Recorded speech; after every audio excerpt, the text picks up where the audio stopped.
something that I've really had to work on in reclaiming my happiness and removing my self insecurities and self doubts has been to recognize that I am like a huge people pleaser and I'm like socially awkward. And Howard is drinking my orange juice. And that I get so caught up in these like weird ass personal individual mind games that I'm playing with myself. So, for example, I'll make a new friend and be like, hey, I like you. Let's hang out sometime. But instead, what I'll do is be like, well, if they like me, they'll ask me for my number.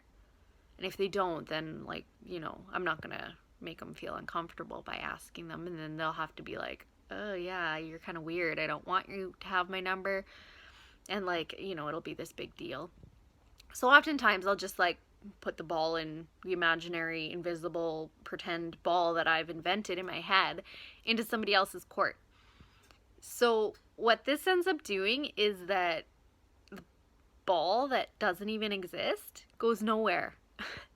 And I end up thinking like, oh my gosh, this person doesn't like me, or I fucked up, or like, what did I do wrong? And like, oh, like now I'm not going to get invited out, and overthinking everything. And that's just the way my brain works. And I'm hoping that I'm not the only one.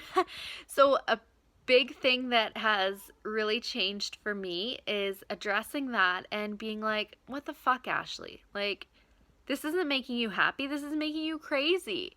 And I do those self-talks and I do that reflection with myself. And I'm like, okay, this isn't working. What can we do differently?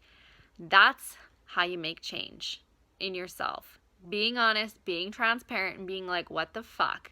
And how the fuck do I fix it now?